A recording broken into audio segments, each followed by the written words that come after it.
వాళ్ళు కూడా నిండు మనసుతో నా వందనాలు. Praise Lord. హల్లెలూయా. రైట్. కనుక మంచి సమయం, ఇంకో కొన్ని నిమిషాలే అండి, కొన్ని నిమిషాలు. దేవుని పిల్లలందరూ కూడా సంతోషంతో ఇంకా కొన్ని నిమిషాల్లో కొత్త వాగ్దానం నాకు వస్తుంది. ఏమొస్తుందో మరి ఎంతమంది ప్రార్థన చేసుకున్నారు ఏమో. దేవునికి స్తోత్రం. హల్లెలూయా. కొందరేమో కొత్త పాట ఎప్పుడు రిలీజ్ అవుతుంది 12 అయ్యగానే నెట్ ఓపెన్ చేయడం చూడడం. హల్లెలూయా. ఒక్కొక్కళ్ళు ఒక్కొక్క లోకం ఏమండి. తిండోడు తిండి, దానోడు దానికి, దేనోడు దేనికి. హల్లెలూయా. ఒక్కొక్కరికి ఒక్కొక్క పిచ్చి. కానీ అన్ని పిచ్చిల కంటే శ్రేష్టమైన పిచ్చి ఏంటంటే యేసయ్య పిచ్చి. ఆమేన్. హల్లెలూయా. కాబట్టి మనము శ్రేష్టమైన సమయంలోకి వెళ్ళిపోతున్నాం. చాలా జాగ్రత్తగా దేవుని యొక్క వర్తమానం విందాం. హల్లెలూయా. మరి ఈ ప్రాంతానికి నేను ఇది 3వసారి రావడం. 3వసారి. ఒకసారి గొప్ప సంతోష సమయంలో వచ్చాను ఈ ఊరికి. హల్లెలూయా. 2వసారి గొప్ప దుఃఖంలో ఉన్నప్పుడు ఈ ఊరికి వచ్చాను. 3వది దేవుని రాజ్య గొప్ప సువార్త నిమిత్తమై ఇప్పుడు 3వసారి మీ ముందు నిలబడ్డా. హల్లెలూయా. హల్లెలూయా. కనుక చాలా జాగ్రత్తగా దేవుని యొక్క వర్తమానం విందాం. ఏంటంటే 2024 సంవత్సరం అంతగా గడిపేశాం. ఇంకా 2025 సంవత్సరంలోకి వెళ్ళబోతున్నాం. కాబట్టి ఈ సంవత్సరంలో మనం ఎలా ఉన్నాం, కొత్త సంవత్సరం ఎలా వెళ్ళబోతున్నాం, పాత సంవత్సరం ఎలా గడిచింది, కొత్త సంవత్సరం ఎలా గడవబోతుంది, రకరకాల ప్రశ్నలు, రకరకాల భయాలు, రకరకాల ఆందోళనలు. కనుక మనం చాలా చాలా జాగ్రత్తగా భక్తి జీవితం చేయడానికి మనం ఇష్టపడాలి. ఆమేనండి. హల్లెలూయా. ఎందుకంటే మనం అందరిలాంటి భక్తి చేయడానికి రాలేదు. ప్రతి విషయంలో ఒక ఫోన్ తీసుకుంటుంటే ఏమండి, అది 4Gనా లేకపోతే 5Gనా లేకపోతే 6Gనా, ఏమండి 7G వచ్చిందా అని అడుగుతున్నారు. కరువు మందా. హల్లెలూయా. ఎందుకంటే అప్డేట్ అయిపోతున్నారు. అన్నిటిలో అప్డేట్ అవుతున్నారు. కానీ ప్రభువులో మాత్రం అప్డేట్ లేదు. దేవుని పిల్లలమైనటువంటి మనము వేటి విషయంలోనైనా అప్డేట్ అవ్వకపోయినా పర్లేదు, కానీ దేవుని కార్యాలలో, ఆత్మ సంబంధమైన అనుభవాలలో మనం ఎప్పటికప్పుడు అప్డేట్ అవుతూనే ఉండాలి. ఎప్పుడు అలా అప్డేట్ అవుతూ ఉంటామో చూడండి. ఫోన్ కూడా ఎప్పటికప్పుడు ప్రతి వారం అప్డేట్ అడుగుతూనే ఉంటుంది. ఉన్న యాప్లే మళ్ళీ ఏం చేయాలంట, అప్డేట్ అని మళ్ళీ అడుగు కొట్టాలి. అవన్నీ అప్డేట్ ఏమవుతాయో నాకేం అర్థం కాదు. హల్లెలూయా. అవి అవ్వకపోయినా పెద్ద ప్రమాదం లేదు, కానీ మనం అప్డేట్ అవ్వకపోతే చాలా ప్రమాదం. కాబట్టి ఈ 2024 2025లోకి వెళ్ళేటప్పుడు, లేకపోతే ఒకవేళ ఊరు వెళ్తున్నా ఎక్కడికి వెళ్తున్నా మనం ఏం చెప్తుంటే అందరికీ జాగ్రత్త. ఏం చెప్తాం? అలాగే 2024 నుండి 2025లోకి వెళ్ళిపోతున్నాం. కాబట్టి మీకైనా నాకైనా మనందరికైనా జాగ్రత్త. హల్లెలూయా. ఇంచుమించు నవంబర్ 22-23 తారీఖుల్లో ఇరిమియా ఫోన్ చేసి, అన్న మీరు రావాలన్నప్పుడు నేను సరే అని ఇంకా సమయం ఉందిలే చూద్దాంలే అని చెప్పాను. ఆ సమయంలో నేను బైబిల్ చదువుకుంటున్నప్పుడు నాకు ఈ యొక్క వాక్యం నా మనసులోనికి వచ్చింది. హల్లెలూయా. ఏంటంటే జాగ్రత్త. ప్రతి విషయంలో మనం ఎలాగుండాలి? జాగ్రత్త కలిగి ఉండాలి. ఎందుకు జాగ్రత్త కలిగి ఉండాలి అంటే, మనము పోరాడేది మనం మనుషులతో కాదు, మనం పోరాడేది రక్త మాంసాలతో కాదు. మరి మనం పోరాడేది ఎవరితో? వాయుమండల దురాత్మలతో, చీకటి శక్తుల సమూహాలతో మనం పోరాడుతున్నాం. ఒక మనిషిని అయితే కర్ర తీసుకుని కొట్టొచ్చు, కానీ ఆ దురాత్మలు ఎలా కొడతాం? అందుకే మనం పోరాడేది మనుషులతో కాదు, వాయుమండల దురాత్మలు. అవి ఏ రూపంలో వస్తాయో, ఏ ఆకారంలో వస్తాయో, ఎలా వస్తాయో ఎప్పుడు మనకి తెలియదు. అందుకే మనం ప్రతి విషయంలో ఎలాగుండాలి అంటే జాగరూకులమై ఉండాలి, జాగ్రత్త కలిగి ఉండాలి. సాదాసీదారణమైన భక్తి చేయడానికి మనం అసలు ఇష్టపడకూడదు. హల్లెలూయా. ఇక రెండోది మనం చెప్పాలంటే మన శరీరమే మనకు పెద్ద శత్రువు, పెద్ద శోధన. ఏమండి, సింపుల్గా రేపు పొద్దున భోజనాలు ఉన్నాయి కదండి, భోజనాలు ఉన్నాయి. హల్లెలూయా. ఏమండి, భోజనాల్లో కొంచెం ఏదో మాంసం వేసేటప్పుడు కొంచెం చికెన్ ఏదైనా తక్కువైంది అనుకోండి, అర్థమవుతుంది. మనం ఎప్పుడు ఇంట్లో తినలేదా? ఎప్పుడు తినలేదా? తింటానే ఉంటాం. కానీ అదేంటో నాకు ముక్క తక్కువ వేసాడు. అరే హల్లెలూయా. తినలేదు, ఎప్పుడు తినలేదా? చూసారా, ఇది అంతే. పొద్దున్న తిన్నామా మళ్ళీ మధ్యాహ్నం ఆకలే ఆకలే అంటది, మధ్యాహ్నం వేసామా మళ్ళీ అంతే. దీనికి ఒక అదుపు ఉండనే ఉండదు. ఇదే మన శరీరం పెద్ద, మన శరీరమే మనకి పెద్ద శత్రువు. హల్లెలూయా. ఒకటి వాయుమండల దురాత్మలు, ఒకటి మన శరీరం. ఇంకో మూడో మాట మనం చెప్తే, ఒక రోజున పనివాళ్ళు యజమానుడితో అంటున్నారు, యజమానుడా మేము పొలంలో గోధుమలే చల్లాం కానీ గురుగులు ఎక్కడి నుంచి వచ్చినాయి? అప్పుడు యజమానుడు అంటాడు, మీరు నిద్రిస్తున్న సమయంలో శత్రువు వచ్చి ఏం చేశాడంట? గురుగులు చల్లేశాడంట. మరి ఇప్పుడు ఎట్లయ్యా? మరి ఇప్పుడు గురుగులు పీకేద్దామా, గురుగులు లాగేద్దామా? నో, లాగడానికి వీల్లేదు. ఎందుకనంటే గోధుమలతో పాటు గురుగులు కూడా నాటబడ్డాయి, ఇవి కూడా మొలకలు వచ్చేసాయి, అవి మొలకలు వచ్చేసాయి. ఇప్పుడు వాటి వేళ్ళు వీటి వేళ్ళు కలిసి పెనవేసుకుపోయి రెండు పెరుగుతున్నాయి. కాబట్టి ఒక దాన్ని పీకామంటే రెండోది కూడా, గోధుమలు కూడా వచ్చేస్తాయి. కాబట్టి ఇప్పుడు లాగొద్దు, పెరగవద్దు, వాటిని పెరగని వీటిని పెరగని. ఇప్పుడు చూడండి మన పరిస్థితి ఎట్లా ఉందో. హల్లెలూయా. గోధుమలంటే దేవుని పిల్లలు, గురుగులంటే లోక సంబంధమైన వాళ్ళు, లేకపోతే దేవుని పిల్లలు అనబడుతున్నప్పటికీ కూడా భక్తి లేని అవిశ్వాసులు, వక్ర జనమని అర్థం. హల్లెలూయా. వీళ్ళందరూ కలిసి ఇప్పుడు జీవిస్తున్న సమయంలో ఇప్పుడు మనం ఎలా ఉండాలి? జాగరూకులమై బహు జాగ్రత్త కలిగి ఉండాలి. Praise the Lord. ప్రకటన చివరి, ఆదికాండం నుంచి ప్రకటన గ్రంథం వరకు చివరికి, ప్రకటన గ్రంథం చివరి అధ్యాయం చివరిలో ఏమంటాడు తెలుసా? ప్రభు కూడా పరిశుద్ధుడు, ఇంకా పరిశుద్ధుడిగానే ఉండని, పాపిని ఇంకా పాపిగానే ఉండని. అంటే ప్రభు ఏంటి? ప్రభు కూడా మీ ఇష్టం వదిలేసాడు. ఇలాంటి సమయంలో మనం ఎలా ఉండాలంటే, ఎలా ఉండాలి? జాగ్రత్త. అందుకే ప్రకటన గ్రంథంలో ఒక మాట ఉంటుంది ఏంటంటే, జాగరూకులై చావనయున్న మిగిలిన వాటిని బలపరుచుకోండి. మనం కొత్త సంవత్సరం ఇంకొక అర్ధగంటలు అయితే ఇంకంతే, హ్యాపీ న్యూ ఇయర్ అంటే కేకులు కోసేస్తాం, తినేస్తాం. అంతలోకి మనకి టపాసు సౌండ్లు వినబడుతుంటే మొత్తం గోలగోల రచ్చరచ్చ ఉంటుంది. హల్లెలూయా. టపాసులు పేలుతున్నాయి కానీ హృదయంలో ఎలాంటి సంతోషం, ఆనందం. మళ్ళీ రేపు పొద్దు నుంచి అదే బతుకు, అదే మాటలు, అదే జీవితం. అందుకే మనం ఎట్లా ఉండాలంటే, వాక్యం చెప్తున్న మాట చదువుకుందాం చక్కగా. పేతురు రాసిన 2వ పత్రిక 1వ అధ్యాయం 5వ వచనం చదువుకుందాం. పేతురు రాసిన 2వ పత్రిక 1వ అధ్యాయం 5వ వచనం చదువుకుందాం. ఆ హేతువు చేతనే మీ మట్టుకు మీరు, చాలు అన్న, కూర్చోతల్లి, థ్యాంక్ యూ. ఏంటంట? మీ మట్టుకు మీరు. ఎవరి మట్టుకు? మీ మట్టుకు మీరు. ఇందాకే చెప్పాను, ఎందుకంటే మనం పోరాడేది మనుషులతో కాదు, వాయుమండల దురాత్మలతో.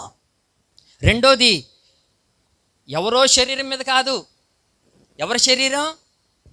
ఎవరి శరీరాలు వాళ్ళే. ఇప్పుడు నా శరీరానికి ఇవి ఏం చేయాలి? ఇప్పుడు నా శరీరమే లేనిపోయిన ఆశలు అడుగుతుంది. కిస్మిస్ పండుగ వచ్చింది, డబ్బులు లేవు, పన్నులు లేవు, డబ్బులు లేవు. ఏమంటుంది? కొత్త బట్టలే అంటుంది. యాడ్ నుంచి తేవాలి ఇప్పుడు? అర్థమవుతుందా? ఎక్కడ లేని అలుగుడు దీనికి, ఎక్కడ లేని అలుగుడు. అందుకే మనం చాలా జాగ్రత్తగా ఉండాలి. మనలో రెండు పని చేస్తుంటే, ఒకటి శరీర నియమం, రెండోది ఆత్మ నియమం. రెండిట్లో ఏది బలంగా ఉంటే మనం దాన్ని బట్టి నడుస్తాం. ఆత్మకు 1 ప్లేటు అన్నం పెడితే శరీరం 4 ప్లేట్లు తినేస్తుంది. ఏమండి? ఆత్మకు 1 ప్లేట్ అన్నం పెడితే శరీరం ఎన్ని ప్లేట్లు తింటుంది? 4 ప్లేట్లు. ఇప్పుడు ఏది బలంగా ఉంటుంది? శరీరమే. అందుకని శరీర క్రియలే, శరీరం పోరాడుతూ ఉంటుంది.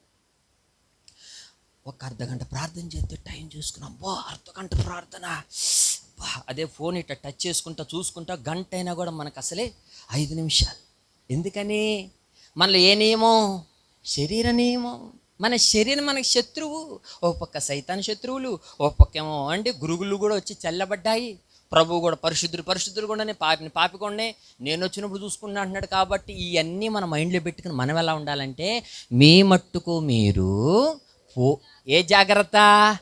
మామూలు జాగ్రత్త కాదంట, పూర్ణ జాగ్రత్త. జాగ్రత్తలో కూడా పూర్ణ జాగ్రత్త తీసుకోవాలంట. కొన్నిసార్లు మనం ఎలాంటి జాగ్రత్త తీసుకుంటామంటే పై జాగ్రత్తలు, పై జాగ్రత్తలు తీసుకుంటుంటాం. అలాంటి జాగ్రత్తలు కూడా మనం తీసుకోకుండా చాలా జాగ్రత్తగా ఉండాలి. హల్లెలూయా, హల్లెలూయా. అందుకే శరీర సంబంధమైన జాగ్రత్త కాదు కానీ ఆత్మ సంబంధమైన జాగ్రత్త మనం తీసుకోవాలి. ఒక రోజున దైవజనుడైనటువంటి సమూయేలు అతడి గురించి చాలా విషయాలు రాస్తున్నాయి. అసలు దైవజనుడు వస్తుంటుంటేనే జనాలు ఏమైపోయేటంట, గడగడలాడిపోతూ వస్తుండగానే అయ్యా ప్రైజ్ లార్డ్, అయ్యా ప్రైజ్ లార్డ్, సమాధానంగా వస్తున్నావా?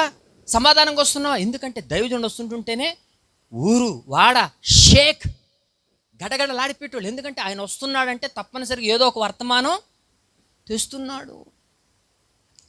అలాంటి దైవజనుడైన సమూయేలు ఒకళ్ళింటిలో ఒకళ్ళని రాజుగా అభిషేకించాలని ఒకళ్ళింటికి వచ్చాడు. ఆ ఇంటి పేరే యెషయా. హల్లెలూయా.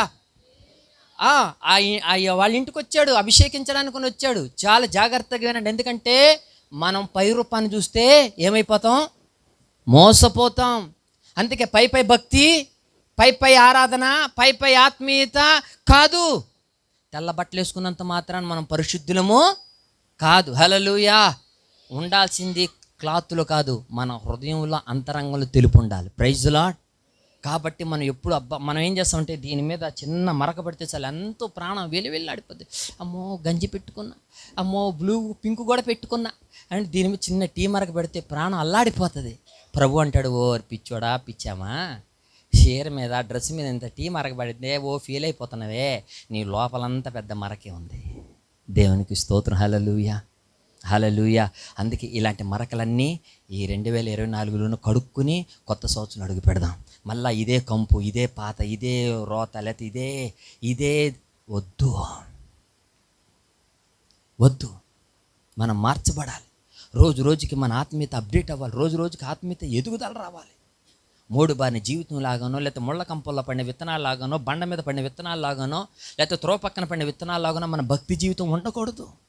పోయిన సంవత్సరం కంటే ఈ సంవత్సరం ఎన్ని గంటలు నేను ప్రార్థన చేశా, పోయిన సంవత్సరం కంటే ఈ సంవత్సరం బైబిల్ నేను చదవలేదా? ఏమండి, సంవత్సరాలు చర్చిలో సీనియారిటీ పెరిగిపోతూ ఉంటుంది, కానీ సీనియారిటీ పెరిగింది. అబ్బా చర్చి ఎన్ని సంవత్సరాలు ఏంటి సీనియర్, మన అయ్యగారు మనకి 1116 చదివించారంటే అది, లేకపోతే పాస్టర్ ఇర్మియా గారి చర్చికి నేను రాను. హల్లెలూయా. అదే ఒరిజినల్ ఆత్మీయుడు ఏమంటాడు తెలుసా? 10,000 ఇచ్చినయ్యా, ప్లీజ్ నీకు దండం పెడతా, నా పేరు మాత్రం బయట చెప్పొద్దా, ఎందుకంటే చెప్తే నాకు వచ్చే ఆశీర్వాదాలు. మనమైతే ఒక గంట ఇచ్చామంటే దాని మీద గంట శాంసన్ గారు. హల్లెలూయా.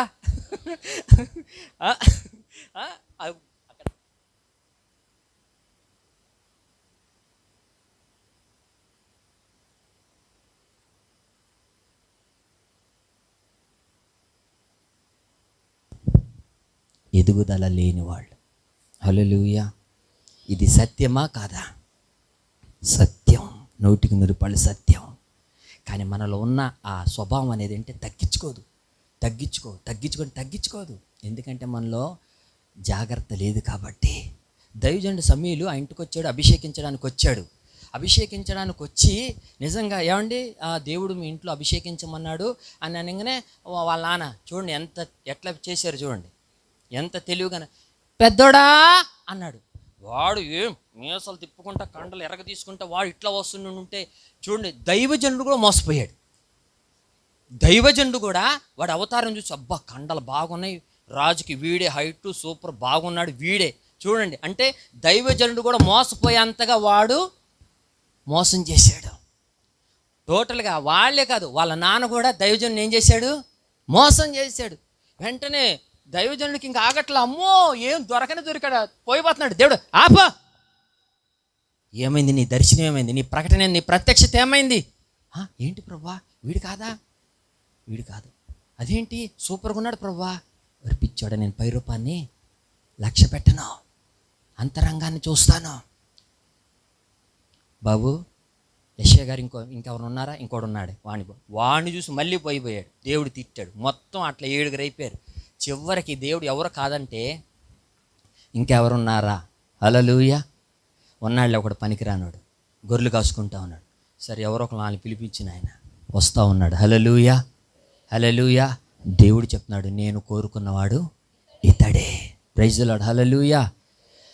చూడండి, పై రూపం మనం చూసి భక్తి చేస్తే చివరికి మనం ఏమైపోతామంటే నష్టమైపోతాం. అందుకే దినదినము మీ మట్టుకు మీరు, అక్కడ వాక్యం మరలా చదివితే పేతురు రాసిన 2వ పత్రిక 1వ అధ్యాయం 5వ వచనం చూస్తే, చదువుతారు మళ్ళీ ఒకసారి.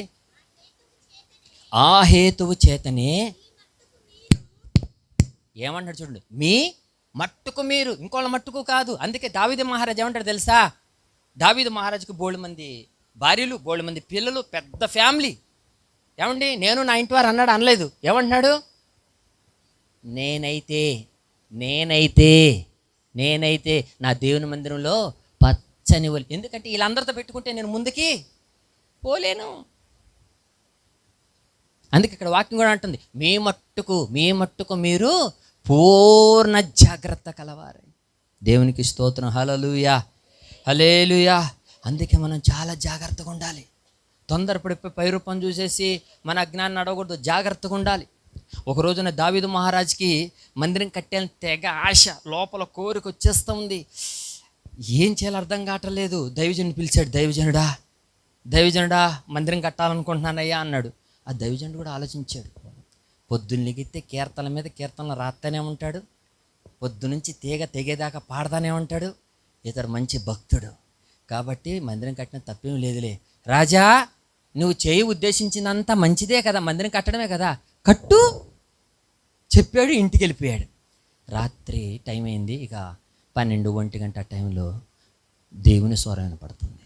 ప్రైజ్ ది లార్డ్, హల్లెలూయా. ఇప్పుడైతే దేవుని స్వరమే మరుగైపోయింది. ఇప్పుడు ఓన్లీ ఫేస్బుక్, ఇన్స్టాగ్రామ్ అండి, ఇంకెన్ని గ్రాములు ఉన్నాయి అన్ని గ్రాములు. ఒక రోజున దేవుడు ఆ గ్రాముల్లో నన్ను పెట్టి మనల్ని పెట్టి ఏం చేస్తాడు? చూస్తాడు.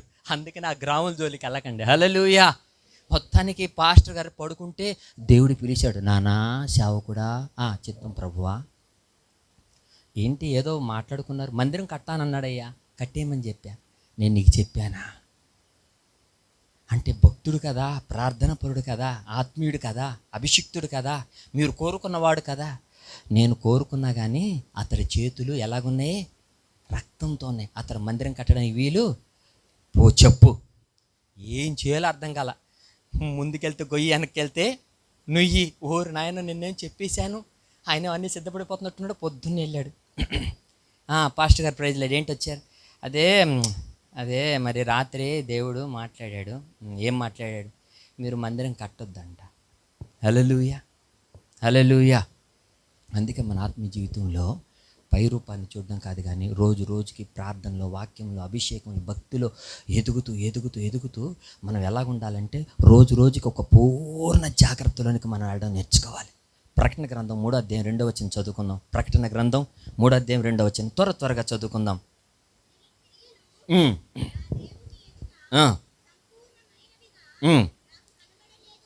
కనుక జాగరూకుడవై చావనయ్యున్నా బలపరచు. చాలు. ఏంటంటే మనలో రక్త కణాలు, ఈ మధ్యలో డెంగ్యూని ఏదో వచ్చినప్పుడు ప్లేట్లెట్లు పడిపోతున్నాయి అంటున్నారు. అప్పుడు ఏం చేశారు? ఎక్కడ చూసినా బొప్పాస్కాయ చెట్లకు ఆకులు లేవు. ఎందుకంటే అంతా పిండడం, పసరు చేసుకుని తాగడం, ఏమండి ప్లేట్లెట్లు పెంచుకోవడం. ఇక్కడ కూడా వాక్యం ఏం చెప్తుందంటే, సావనయ్యున్నా నీ ఆత్మీయత, నీ ప్రార్థన, నీ భక్తి, నీ అభిషేకం, దాన్ని ఏం చేసుకో? బలపరుచుకో. 2024 బైబిల్ కంప్లీట్ చేయలేదా? ఇక మీదట నేను తీర్మానం చేసి 2025 కనీసం బైబిల్ కంప్లీట్ చేయండి. ఏమండి ఈ సంవత్సరంలో మొత్తం తింటానే ఉన్నారా ఉపవాసం లేకుండా? కొత్త సంవత్సరంలో ప్రభువా వారానికి ఒక్క రోజు ఏం చేయాలి? ఉపవాసం, లేదా ఒక్క పూట. హల్లెలూయా, హల్లెలూయా. ఇలా మిమ్మల్ని మీరే ఏం చేసుకోవాలంటే ఒక తీర్మానం చేసుకుని జాగ్రత్త కలిగి భక్తి జీవితం చేస్తే మీరు ఆశీర్వాదంగా ఉంటారు, మీ సంఘం కూడా ఆశీర్వాదకరంగా ఉంటుంది. హల్లెలూయా. కాబట్టి మరలా మనం పేతురుపత్రికలోకి వెళ్ళిపోదాం. ఒక్కొక్క విషయం నేను చెప్పి త్వరగా ముగిచ్చేస్తాను. పేతురు రాసిన 2వ పత్రిక 1వ అధ్యాయం 5 నుంచి మనం చదువుకుంటే, కాగా మీ మట్టుకు మీరు పూర్ణ మనం ఏం చేయాలంటండి? ఒకటి, పూర్ణ జాగ్రత్త గలవారై. అక్కడ చూడండి, అక్కడ ముగించట్ల వాక్యాన్ని, గలవారై విశ్వాసం నందు. ఇక్కడ నా చూడండి, హల్లెలూయా. ఇక్కడ బంగారపు తాడో గురించి చెప్పట్లేదు, కానీ భక్తి జీవితంలో ఒక గొలుసు అనేది చెప్తున్నారు. ఎవరు? దైవజనులైన పేతురు గారు. ఏం చెప్తున్నారు తెలుసా? ఒక క్రమశిక్షణ అనేది చెప్తున్నాడు. ఇవన్నీ మీకుంటేనంట అసలు మీరు ఎప్పుడు తప్పిపోరంట. అవేంటో టకటక చదువుకు నేను తర్వాత వర్ణిస్తాను. మీరు మీ మట్టుకు పూర్ణ జాగ్రత్త గలవారై విశ్వాసం నందు. చూడండి చూడండి చూడండి, ఇడ్లీ పాత్ర చూసారా? ఇడ్లీ పాత్రలో ఇడ్లీలు వేస్తారు కదా, ఏమండి? దానికి ఒకటి మధ్యలో ఇట్లా కాడొచ్చి ఉంటుంది. దాంట్లో ఫస్ట్ ఒక రేకు పెడతారు, పైన ఇంకో రేకు, ఇంకో రేకు, ఇంకో రేకు, ఇంకో రేకు పెడతారు. అట్లాగే భక్తి జీవితంలో కాగా మీ మట్టుకు మీరు పూర్ణ జాగ్రత్త గలవారే అన్నట్లుగా ఒక అది ఏంటిది ఇడ్లీ పాత్రలాగా తీసుకుని అందులో ఒకటి విశ్వాసం, మళ్ళీ విశ్వాసం నందు.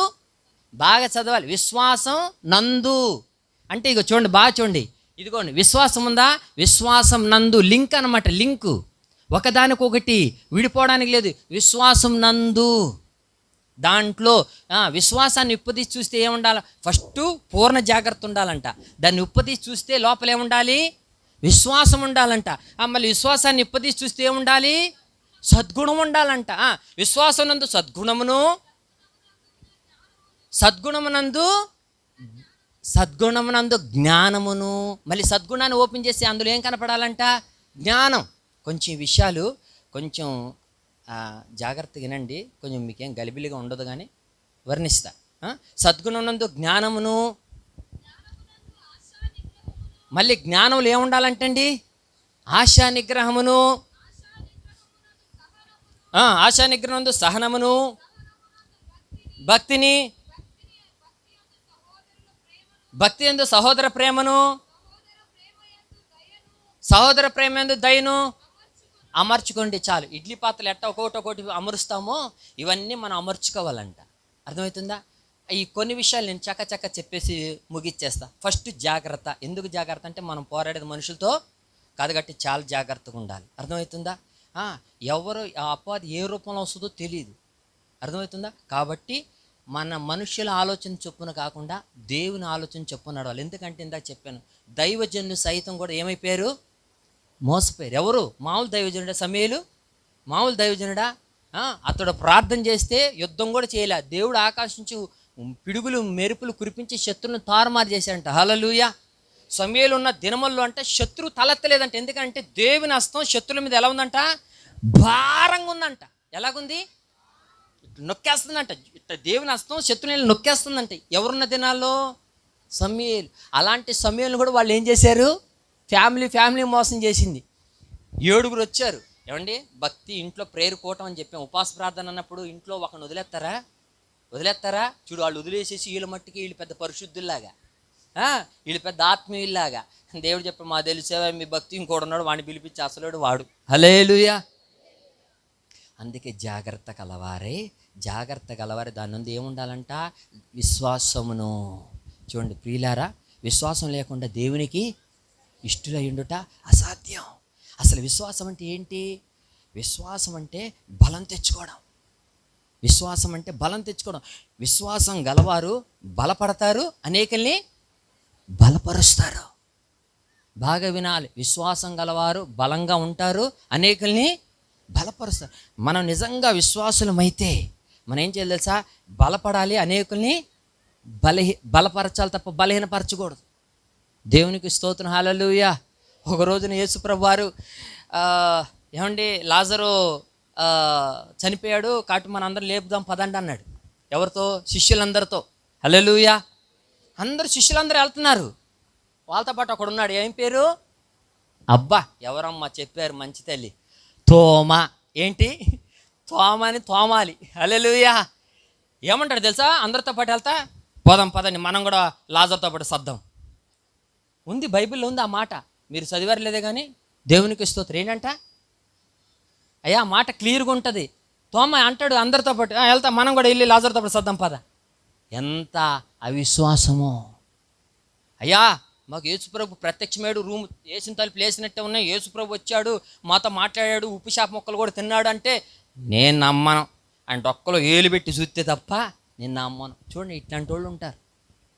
ఏమండి, ఇట్లాంటి వాళ్ళతో మనం స్నేహం చేశామనుకో, మనకున్న విశ్వాసం కూడా కొండ నాలిక మందెత్తే ఉన్న నాలిక ఊడిపోయిందంట. అర్థమవుతుందా? అందుకే మనం స్నేహం చేసేటప్పుడు కూడా అర్థమవుతుందా, అప్డేట్ వర్షన్ ఫోన్ చూసుకున్నట్టుగా మందిరంలోకి వచ్చినా కూడా అర్థమవుతుందా, ఎవరు విశ్వాసులు జోగి రాసుకుంటే బూడిద రాలిందంట. కాబట్టి మన భక్తి జీవితంలో కూడా మనం ఎదగాలి, క్షేమంగా ఉండాలి, జాగ్రత్తగా ఉండాలంటే మనం ఏం చేయాలి? విశ్వాసాన్ని పెంచుకోవాలి, అనేకుల్ని విశ్వాసంలో నడిపించాలి. హల్లెలూయా. ఇప్పుడు ఏమంటున్నంటే విశ్వాసమునందు, చాలామందికి విశ్వాసం ఉంటుంది కానీ అందులో ఏముండదంట? సద్గుణం ఉండదంట.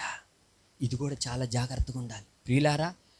కొందరు చర్చికి వస్తారు, చర్చికి వచ్చినప్పుడు వాళ్ళకి దేవుడు కార్యాలు చేస్తాడు. అర్థమవుతుందా? ఒక ఆమె వచ్చింది, అర్థమైందా, వాళ్ళ ఇద్దరు వచ్చారు, చర్చికి వచ్చారు. ఒక ఆమె కూతురికి, ఇద్దరు కూతురికి పెళ్ళి అయిపోయింది. ఆమెకి కూతురు పెళ్ళైంది, ఈమె కూతురు పెళ్ళైంది. ఈమె వచ్చిన ఒక 4 రోజులకే వాళ్ళ కూతురు ప్రెగ్నెంట్ అయింది. హల్లెలూయా. సరే, ప్రెగ్నెంట్ అయింది. ఈమెం చేయాలమ్మా? బాధపడమాక, దేవుడు నీ కూతురు కూడా గొప్ప కార్యం చేస్తాడు అని చెప్పాల్సింది పోయి ఈమెం చేస్తా తెలుసా? నీకు విశ్వాసం లేదు, ఏం లేదు, చూడు నన్ను చూడు, నేను వచ్చి 4 రోజులు కూడా కాల. హల్లెలూయా. అందులో ఇప్పుడు వాళ్ళకి విశ్వాసం అయితే ఉంది కానీ అందులో ఏం లేదు, సద్గుణం కోల్పోతున్నారు. చాలామందికి ఇదే వాదనలు ఉంటాయి, మీకంటే మేము గొప్ప, మాకంటే మీరు గొప్ప. చాలా జాగ్రత్తగా ఉంటూ మన ఆత్మీయ జీవితాన్ని సరి చేసుకుంటూ రావాలి. హల్లెలూయా. అందుకే దైవజనులు ఏమంటారంటే విశ్వాసం నందు సద్గుణమును. ఈ విశ్వాసం గురించి మీరు చదువుకోవాలంటే రోమపత్రిక 14వ అధ్యాయం మనం చదువుకుంటే నేను క్షణంలో వర్ణిస్తాను. ఒకసారి నా చూడండి. హల్లెలూయా. ఒకడు మటన్ తింటాడు, ఒకడు కూరగాయలు తింటాడు. తినేవాడు తిననోడిని ఏమీ అనకూడదు, కానీ ఏం చేస్తుంటారు? తిననోడు తినేవాడిని తిడతా ఉంటాడు, తినేవాడు తిన్నోడిని తిడుతుంటూ ఉంటాడు. హల్లెలూయా. నిజంగా ఇప్పుడు నేను బాగున్నానండి, నాకు ఏ బీపీ లేదు, ఏ షుగర్ లేదు అనుకుందాం. లేదనుకోండి, దేవునికి స్తోత్రం. అర్థమైతే నేను ఒక పూట ఉపవాసం ఉంటా, పాపం షుగర్ ఉన్న వాళ్ళు ఉండగలుగుతారా? వాళ్ళు తినేసి వస్తుంటుంటాడు, వాళ్ళు కూడా ఏయ్ తినమాకు, తినపోతాడు, ఇక్కడ పడిపోతాడు. దేవునికి స్తోత్రం. హల్లెలూయా. ఇవన్నీ మనము జాగరూకులమై జాగ్రత్త కలిగి మనం బలపడాలి, అనేకులు ఏం చేయాలి? బలపరచాలి. అందుకంటాడు విశ్వాసం నందు సద్గుణం. చాలామందికి విశ్వాసం పెరిగే కొద్దిగా అసలు ఇంకా సద్గుణాన్ని కోల్పోతూ ఉంటారు. అందుకే మనకి ఏముండాలి? విశ్వాసంతో పాటు మనకి ఏముండాలి? సద్గుణం. అందుకే రోమపత్రిక 14:22 చదువుకుందాం. రోమపత్రిక 14:22. నీకున్న విశ్వాసము దేవుని ఎదుట ఉంచుకో. అది హల్లెలూయా. ఏంటంటే నీ విశ్వాసం నీ మట్టుకు ఉంచుకో. పాపం ఒకడు శుక్రవారం ఉపాసన చేస్తాడు, ఒకళ్ళు శనివారం ఉపాసం ఉంటారు. ఉండని, ఏదైతేనే వాళ్ళు ఉండేది ప్రభు కోసం, వీళ్ళు ఉండేది ప్రభు కోసమే. ఒకడు ఉపాసంతో మందిరానికి వస్తాడు, రా నీకు ఓపిక ఉంది రా. ఒకడు పాపం బలహీనుడు, బీపీ షుగర్ తినకపోతే కాలు చేతులు గడగడలాడిపోతుంటే అందుకే వాడు ఏం చేస్తాడు? తినేసి వస్తాడు. వాడు కూడా వచ్చేది దేనికోసం వస్తాడు? ప్రభు కోసం వస్తాడు. హల్లెలూయా. ఇవన్నీ కూడా మనం గ్రహించాలి. సద్గుణం పోకుండా ఉండాలి. సత్ ప్లస్ గుణం అంటే మంచి గుణం. అందుకే విశ్వాసం మేము కూడా భక్తులమే, మేము కూడా సరే. ఆ చర్చోళ్ళు ఈ చర్చోళ్ళు మొత్తానికి కలిశారు, ప్రైజ్లో ప్రేమ చెప్పు. హల్లెలూయా. ఫాస్ట్గా చెప్తారు, రేపు బల్లా జాగ్రత్త, శుద్ధీకరణ లేకుండా తీసుకోకూడదు, సమాధానం ఉంటే సమాధానం ఉంటే ఇదేం సమాధానం? దేవునికి స్తోత్రం. హల్లెలూయా. అయ్యో బాబోయ్, అసలే అందుకే అంటున్నాడు మీ మట్టుకు మీరు జాగ్రత్త. ఇలాంటి భక్తి చేస్తే మనం పరలోకానికి వెళ్తామా? వెళ్ళలేము. అందుకనే విశ్వాసం నందు సద్గుణమును మళ్ళీ సద్గుణం ఉంటే చాలామందికి ఏముండదు జ్ఞానం ఉండదు. Praise Lord. కొందరికి సద్గుణం మంచి ఉంటుంది. అందుకనే ఒక సామెత అంటారు, మనిషి మంచోడే కానీ గుణమే డాష్ డాష్ డాష్ అంటే. హల్లెలూయా హల్లెలూయా. మరి ఎందుకు మరి ఉట్టిగా వస్తాయి ఈ మాటలు? ఉట్టిగా వస్తాయండి? నేనంటానా, మీరే ఎన్నోసార్లు అని ఉంటారు, అనలేదా? అనే ఉంటారు. దేవునికి స్తోత్రం. అందుకే మనకి సద్గుణం ఉన్నది ఏముండాలంటే జ్ఞానం కలిగి ఉండాలి. ఇప్పుడు నాకు అన్నగారు మైక్ ఇచ్చేశారు కదా అని చెప్పి ఇక నేను ఇప్పుడు ఎట్లా అంటే అట్లా మాట్లాడడానికి కూడా వీలు లేదు. ఆలోచన చెయ్యాలి. ఇప్పుడు నువ్వు మారు మనసు పొందావు, బాప్తిసం పొందావు, నువ్వు అన్నీ తీసేసుకున్నావు, సమర్పించేసుకున్నావు, నగలొద్దు అదొద్దు అని తెల్లచెరగొట్టుకుని వచ్చేసావు. ఇప్పుడు ఎవరో కొత్తగా వస్తున్నారు, మల్లెపూలు ఇన్ని పెట్టుకున్నారు, వాళ్ళు వస్తున్నారు చర్చికి బైబిల్ ఎట్టుకుని. హల్లెలూయా.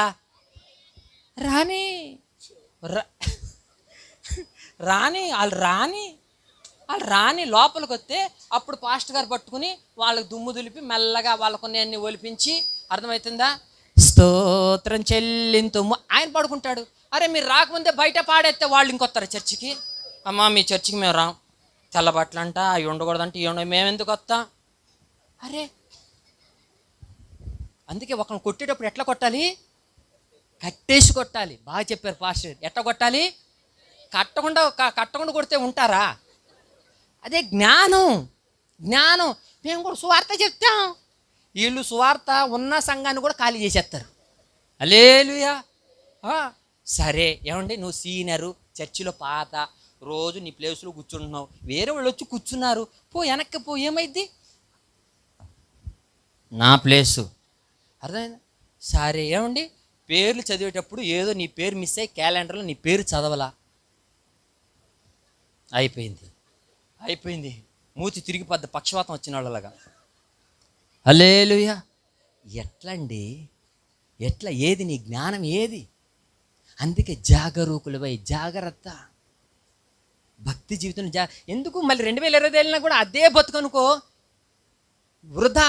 అందుకే రోజు రోజుకి నీ భక్తుల మార్పు రావాలి. ఏంటి? పూర్ణ జాగ్రత్త గలవారై, రెండోది విశ్వాసం కలవారై, మూడోది విశ్వాసనందు సద్గుణం గలవారై, నాలుగోది సద్గుణం ఏం ఉండాలంటండి? జ్ఞానం.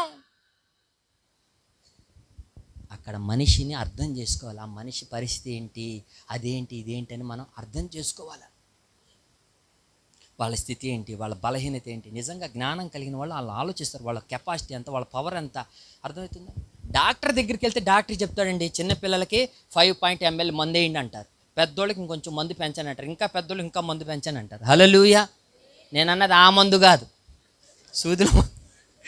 దేవునికి స్తోత్రం. హల్లెలూయా. అర్థమవుతుందా? డాక్టర్లకే ఉందే జ్ఞానం, మరి దేవుని పిల్లలు మనకు ఉండాలా లేదా? మన దేవుడు ఎవరు? వైద్యులకే పరమ వైద్యుడు. మనం ఎట్లా ఉండాలి? అరే ఈ విశ్వాస పవర్ ఎంత, ఈ విశ్వాస బలం ఎంత, ఈ విశ్వాస జ్ఞానం ఎంత, ఈ విశ్వాసం యొక్క ఎంత. ఏమండి, కోడిని ఎలా పట్టుకోవాలి? ఇంటికి తెచ్చుకున్నామండి, కోడిని కోసుకుని తిన్నాం అనుకుని ఎట్లా తెస్తారు? ఇంటికి కోడిని తెచ్చేటప్పుడు అద్దీ అమ్మగారు తెత్తనట్టున్నాడు. దేవునికి స్తోత్రం. అర్థం. మరి బాతుని తేవాలంటే ఎలా తేవాలి? బాతు తెలుసా? పీకి పట్టుకోవాలి. ఏం పట్టుకోవాలి? సావనే సావుతుంది. కుందేలు ఎలా పట్టుకోవాలి? చెవులు. ఇవన్నీ ఎలా? జ్ఞానం. దేవుని పిల్లలు మనకేముండాలి? జ్ఞానం. ఎవరితో ఎలా మాట్లాడాలి, ఎవరితో ఎట్లా ఉండాలి, అసలు ఈ మనిషితో మాట్లాడదా, ఈ మనిషి ఇంటికి వెళ్ళొచ్చా వెళ్ళకూడదా, వీళ్ళతో తినొచ్చా తినకూడదా. జ్ఞానం లేకుండా ప్రవర్తిస్తే మన గొయ్యి మనమే. అందుకే అంటాడు, జాగ్రత్త కలవారై విశ్వాసం నందు సద్గుణందు జ్ఞానంతో పాటు ఇప్పుడు ఏముండాలంటండి? జ్ఞానం నందు ఆశా నిగ్రహం. చాలామందికి జ్ఞానం ఉంటుంది కానీ నిగ్రహ శక్తి ఉండదు. హల్లెలూయా. ఏమండి, ఇందాకే చెప్పాను, దేవుడు మనల్ని ఆశీర్వదించే కొలది మనం ఎట్లా ఉండాలంటే అన్నీ ఉన్నాకు అన్నిగి మనిగి ఉంటుంది అంటండి. దేవుడు మనల్ని హెచ్చించే కొలదిగా మనం ఇంకా ఇంకా ఇంకా తగ్గించుకుని ఉండాలి. దైవజనుడు కొంచెం ప్రేమ ఎక్కువైపోయింది అనుకుందాం. ఏమండి, దైవజనుడు అబ్బో వీళ్ళు ఎవరో విశ్వాసులు కొంచెం మంచిగా ఉన్నారు, పాట మంచిగా పాడుతున్నారు అని కొంచెం పాస్టర్ గారు మైక్ ఇచ్చారనుకోండి, ఆయన కొంచెం సందితే మొత్తం దూరేస్తారు. అది సమమేనా? నీకంటే ఒక నిగ్రహ శక్తి నీకు ఉండాలి. హల్లెలూయా. ఒక రోజునంట ఒక ఒక ఎడారిలో ఒక ప్రయాణికుడు ప్రయాణిస్తూ ఆ ఎడారిలోనే గుడిసేసుకుని డేర లాంటిది వేసుకుని పడుకున్నాడంట. కొద్ది రాత్రి అయిన తర్వాత ఈ ఎడారంటే ఇసుక, భయంకరమైన గాలి పంట వస్తున్నాడంట. ఒంటంట ఆ గుడారంలో తలకాయ పెట్టిందంట ఇట్లా. సరే పాపం వాడు కూడా పోనేలే బయట ఈదిరిగాలి పోన్లో తలకాయ పెట్టింది అనుకున్నాడంట. అర్ధరాత్రి 12 గంటలకి ఇంకొంచెం లోపలికి వచ్చిందంట. దేవునికి స్తోత్రం, హల్లెలూయా. సర్లే పోనే బాగా ఈదిరిగాలి కదా అనుకున్నంట. తెల్లారి చూస్తే అది గుడిసెలో ఉంది, వీడు బయట ఉన్నాడు. ఎందుకు? నిగ్రహ శక్తి లేదు. దైవజనుడు పిలిచి ఒక పాట పాడమన్నాడా? అంతే. పాడమంటే పాడాలి, వర్షిప్ చేయకూడదు. బైబిల్ చదువుంటే బైబిల్ చదువు, ఇస్తరాకులు ఎత్తే జనాభా లెక్కతో నీకేం పని? మనం ప్రతి విషయంలో అదే నిగ్రహ శక్తి ఉండాలి. దైవజనుడు మనల్ని ఏ స్థితిలో పెట్టినా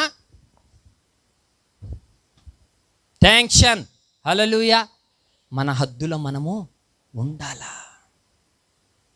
చాలామందికి ఆ శక్తి, ఆ జ్ఞానం, ఆలోచన ఉండదు. ఇప్పుడు నేను ఇక్కడున్నా, నాకు ఒక సమయం చెప్పారు దైవజనులు, ఆ సమయం నేనేం చేయాలి? ఇచ్చేసేయాలి. హల్లెలూయా, దేవునికి స్తోత్రం. ఆ తర్వాత మనం చదువుకుంటే ఆశ నిగ్రహం తర్వాత ఏముందంటే సహనం కలిగి ఉండాలి. ఎన్ని నిగ్రహ శక్తులు ఉన్నా సహనం ఉండాలి. ఏంటి సహనం అని చూస్తే యోబు జీవితంలో అన్నీ పోయినా కూడా స్తుతి స్తోత్రం గోక్కుంటూ ఉన్నాడు. వాళ్ళ భార్య వచ్చి అంటది, వరి గజ్జోడా ఇంకా సావరాదరా, ఇంకా స్తుతి స్తోత్రం ఏంటి, దేవుని స్తుతిస్తాం, దేవుని దూషిస్తామంటే. అప్పుడు కూడా యోబు వాళ్ళ భార్యని తిట్టాడా? మూర్ఖురాళ్ళ మాట్లాడుతాంటమ్మా. ఇచ్చినప్పుడే దేవుడా, ఇవ్వనప్పుడు కూడా. చూడండి, అంత గోక్కుంటా కూడా ఎలా చెప్పాడు? ఎంతో ఓపికతో, సహనంతో. హల్లెలూయా. తర్వాత మాట ఏముంది? సహనం నందు భక్తి. మనం భక్తి కూడా కలిగి ఉండాలి. రాను భక్తి ఏమైపోతుందంట? చల్లారిపోతుంది. భక్తి చల్లారిపోతుంది. మీరు బైబిల్ గమనించి చూస్తే సమూయేలు అంత భక్తిపరుడు, కానీ వాళ్ళ కొడుకులు వచ్చేపాటికి, ఏలి పెద్ద ప్రార్థన పడు, వాళ్ళ కొడుకులు వచ్చేపాటికి భక్తి లేదు. వాళ్ళే కాదు, ఇజ్రాయేల్ ప్రజలు కూడా ఎలా తయారైపోయారంటే దుర్మార్గులుగా తయారైపోయారు. ఇజ్రాయేల్ ప్రజలు కూడా ఏంటి అని ఒక మాట ఆలోచన చేస్తే, ఆ రోజుల్లో పాపం చేస్తే ఏమండి, ఒక దొంగతనం చేస్తే అనుకోండి, ఒక గొర్రెని బలి ఇవ్వాలి. ఏమి ఇవ్వాలి?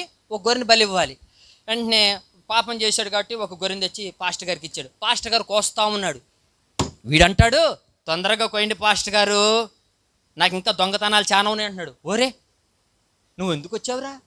దొంగతనం చేసి వచ్చావు, నీకోసమే కదా పాప క్షమాపణిత్తం గొర్రెను కోస్తున్నా. అయితే ఏంటి, ఇంకా నాకు 90 గొర్రెలు ఉన్నాయి అంటే అర్థం ఏంటి? ఇంకా 90 సార్లు నేను దొంగతనాలు. అందుకే పౌలు గారు అంటారు, ఇదిగో నేను వచ్చినప్పుడు మీ భక్తిని కాదు, మీ భక్తిలో ఉన్న శక్తిని చూస్తా. మందిరానికి వస్తున్నాం మనం భక్తి కాదు, భక్తిలో ఉన్న శక్తిని మనం కలిగి ఉండాలి. హల్లెలూయా.